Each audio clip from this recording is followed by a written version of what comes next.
Hi,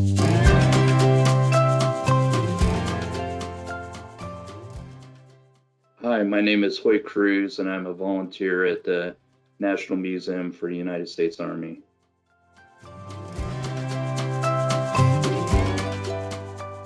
That's a good question. So the reason why I wanted to volunteer at the museum is um, I'm from an Army family. I grew up as an Army brat. My father was a career Army officer, and then I served as an officer as well, and I retired back in 2015.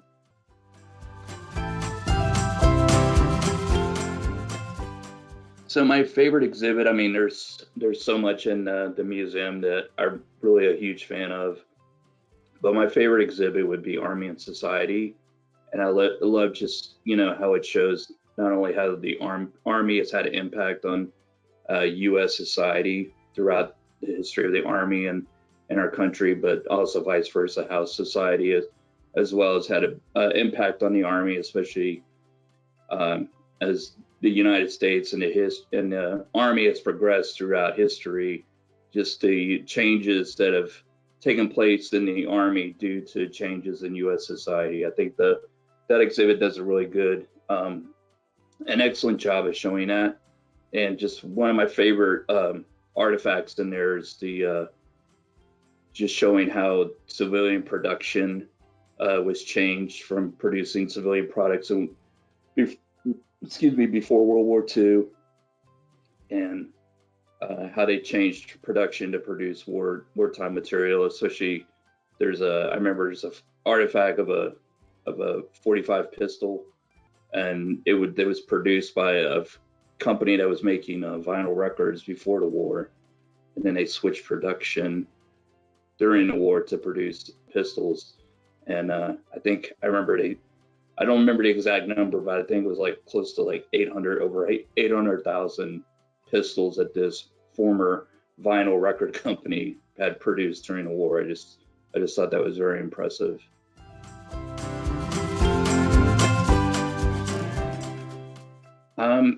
My favorite part, just seeing all the different people from different walks of life, just the diversity of people coming into the museum, just getting a better understanding of the Army and the people that served in it. And then for me, also just meeting other volunteers, especially those who had served before me, served in the Army, around the time my dad served or even before that. It just great to see those people and even to see them continue to volunteer and to support the Army.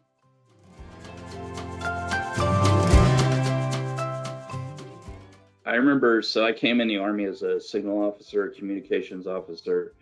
And I remember when I was going through my training at Fort Gordon, this was over 20 years ago, going through the Signal Corps Museum at Fort Gordon and seeing that the Army Signal Corps not only started military aviation, but also had won 3 Academy Awards for films that were made during World War II or about World War II.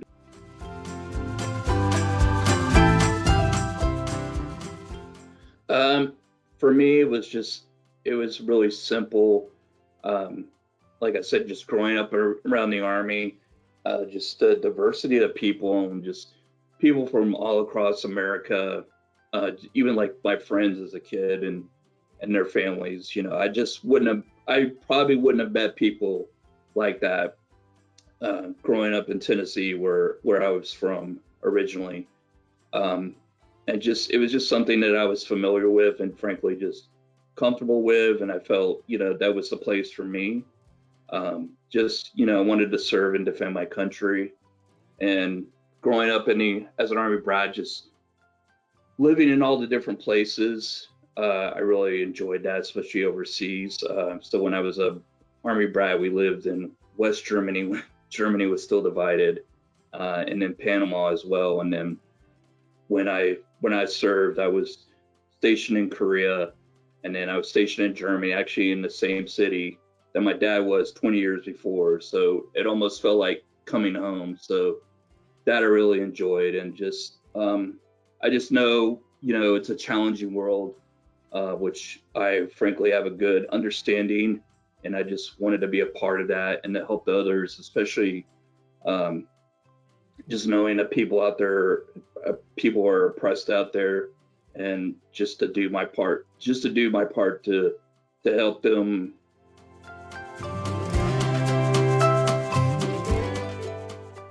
Um, so there's quite a few, but one story that stands out for me was so my first deployment to Afghanistan was in 2002. I was a platoon leader. So I was a platoon leader before in Korea, so I had some experience. Even though I was a lieutenant, I had experience. I knew what I was doing. But and I was just deployed with. I had a really great platoon. Um, I just enjoyed being around them any moment. But the thing is they were pulling pranks on each other throughout the deployment, and I was just wondering. I'm like, well, why haven't they pranked me yet? Like, they afraid of me, or they just don't like me that much? Which I never got that sense that they didn't enjoy being around me. So it came to our last night there. So I was getting pretty frustrated about our flight going out the next day because I was afraid one of our soldiers, one of my NCOs, one of my young sergeants was going to miss out on the flight home, and I just wasn't having that. I'm like, hey, we're not leaving unless he's coming with us. We're not getting on the plane unless he comes with us. We came over here together. We're going home together. Was what I was saying to the leadership. We were deployed with a special forces battalion, and so I was just really frustrated. How are we gonna pull this off? Going home. Just another hurdle on the way home.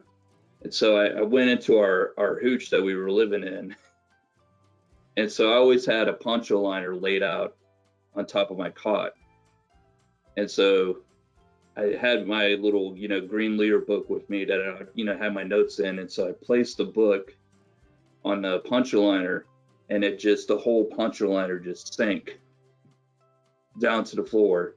And I was just like, what is going on? And so I lift up the poncho liner, and my soldiers had cut out the entire lining of the cot. And they were expecting me to either sit down or try to lie down in the cot and just fall right through to the floor. And so I was a little bit angry, but at the same time I was like, all right, they tried to prank me, or they almost got me, and that was really good. And we all got a good laugh out of it. And just the ending to this, so about a year later, when I'm leaving the unit, so when I'm leaving the company, my going away plaque, they had inscribed on the plaque, my name, the unit, my time in the unit. And then they actually put a quote. The quote they put on there was, always check your cot before you lay in it.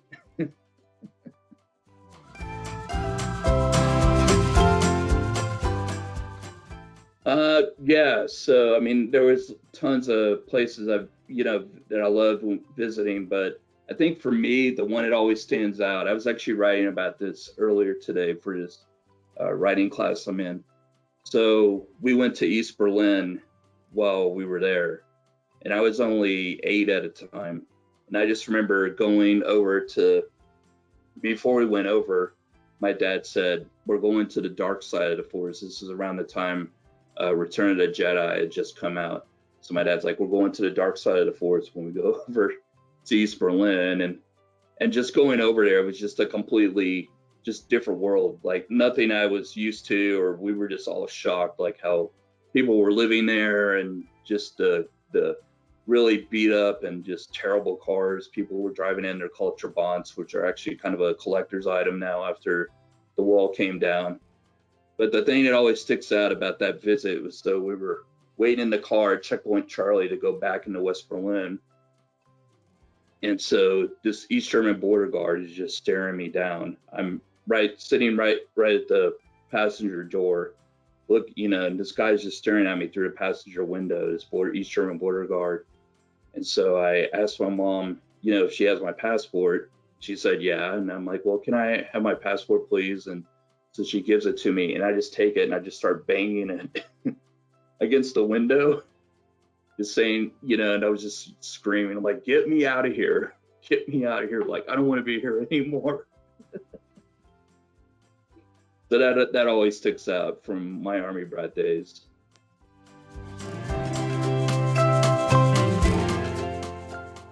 What I would like others to know is just, especially those that are going to serve or are serving, that just to enjoy it, to make the best of it. I mean, even when I was in really difficult situations, you always try and find something to take away from the negativity to just make it better. I mean, that's why a lot of veterans who served in the Army have dark humor.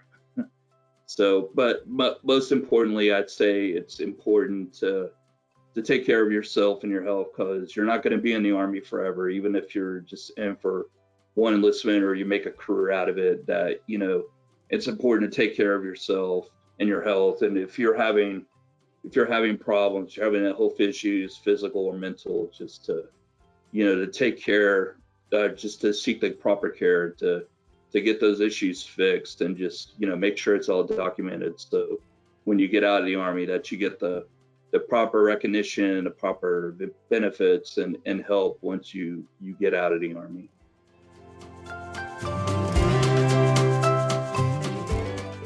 For me, the movie in the Army theater, I remember when I was in orientation, that was the only time I saw it, but I was just blown away and impressed by not only the visual effects of the movie, but the other like special effects with the wind and the vibration. I thought that was just an excellent touch, and just it really got to me emotionally just seeing that. I was just really touched by that movie. Then obviously the Army and Society exhibit, I think that's an important exhibit, is definitely worth the wait.